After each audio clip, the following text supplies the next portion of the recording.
Bonjour à toutes, bonjour à tous, bienvenue sur ma chaîne YouTube Jérôme Pinte dit Alexandre Bontemps. Voilà, effectivement j'ai repris, comme je l'ai annoncé sur les réseaux sociaux, mon nom à l'état civil, à savoir Jérôme Pinte.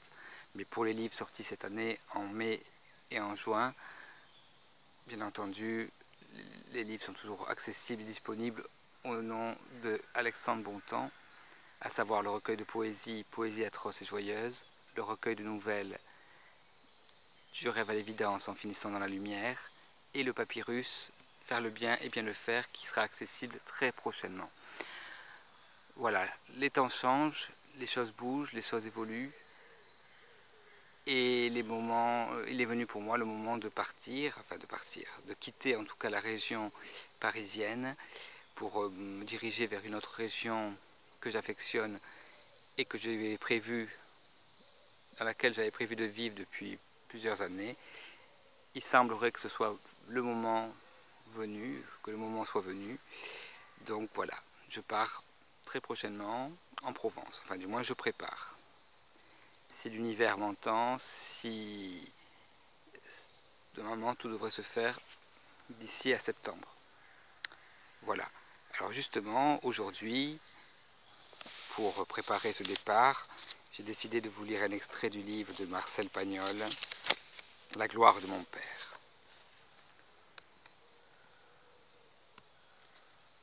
Je suis né dans la ville de d'Aubagne, sous le Garlaban, couronné de chèvres au temps des derniers chevriers. Garlaban. C'est une énorme tour de roche bleue, plantée au bord du plan de l'Aigle, cet immense plateau rocheux qui domine la verte vallée de l'Uvonne. La tour est un peu plus large que haute, mais comme elle sort du rocher à 600 mètres d'altitude, elle monte très haut dans le ciel de Provence, et parfois un nuage blanc du mois de juillet vint s'y reposer un moment. Ce n'est donc pas une montagne, mais ce n'est plus une colline, c'est Garlaban, où les guetteurs de Marius, quand ils virent au fond de la nuit briller un feu sur Sainte-Victoire, allumèrent un bûcher de broussailles. Cet oiseau rouge dans la nuit de juin vola de colline en colline et se posant enfin sur la roche du Capitole, apprit à Rome que ces légions des Gaules venaient d'égorger dans la plaine d'Aix les 100 000 barbares de Totobocus. Mon père était le 5e enfant d'un tailleur de pierre de Valras, près d'Orange. La famille y était établie depuis plusieurs siècles. D'où venait-il? Sans doute d'Espagne, car je retrouvais dans les archives de la mairie de l'Espagnol, puis d'Espagnol. De plus, ils étaient armuriers de père en fils, et dans les eaux fumantes de l'Ouvèze, ils trempaient des lames d'épée.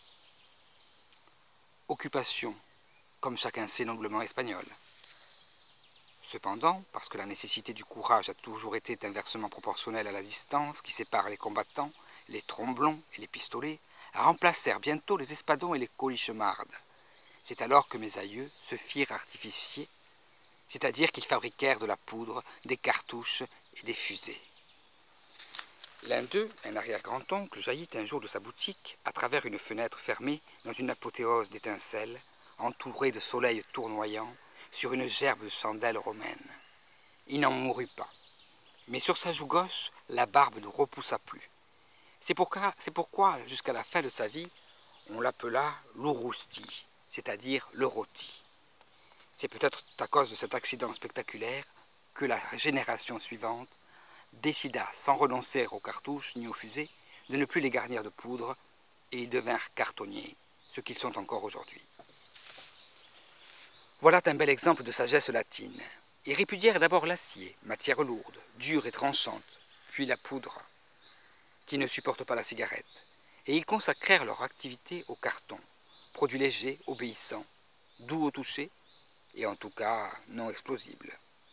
Cependant, mon grand-père, qui n'était pas monsieur l'aîné, n'hérita pas de la cartonnerie, et il devint, je ne sais pourquoi, tailleur de pierre. Il fit donc son tour de France et finit par s'établir à Valréas, puis à Marseille. Il était petit, mais large d'épaules, et fortement musclé.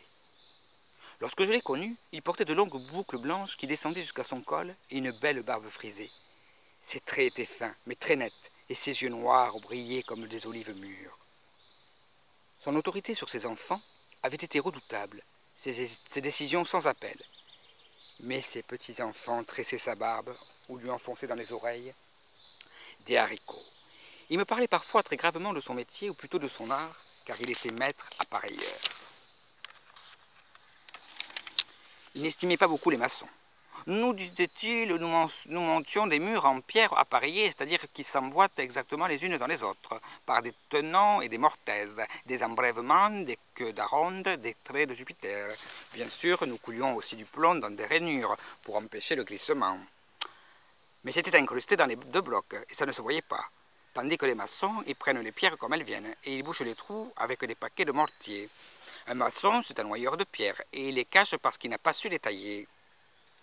Dès qu'il avait un jour de liberté, c'est-à-dire 5 ou 6 fois par an, il emmenait toute la famille déjeuner sur l'herbe, à 50 mètres du pont du Gard.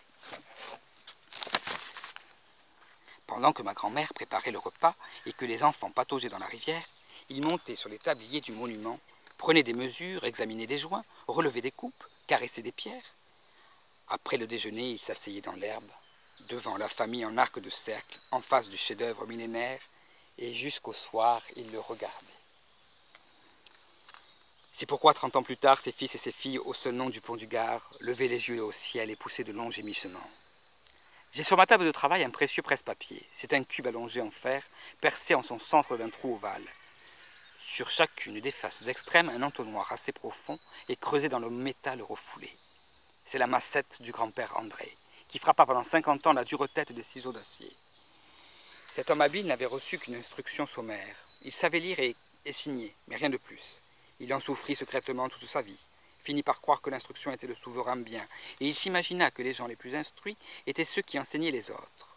Il se saigna donc aux 4 veines pour établir ses 6 enfants dans l'enseignement. Et c'est ainsi que mon père, à 20 ans, sortit de l'école normale d'Aix-en-Provence et devint instituteur public. Voilà, c'était donc un extrait du livre de Marcel Pagnol, La gloire de mon père. Je vous remercie d'avoir suivi cette vidéo. Il y en aura d'autres prochainement, où je parlerai plus précisément d'éveil spirituel. J'expliquerai un petit peu comment s'est produit le mien et qu'est-ce qui a changé dans ma vie. Je serai face caméra, mais là ce matin j'avais envie de vous faire profiter de la nature, du chant des oiseaux. D'ailleurs on va les écouter.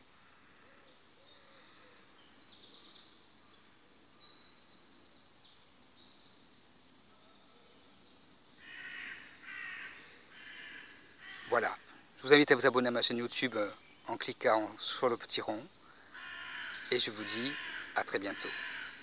Merveilleuse journée.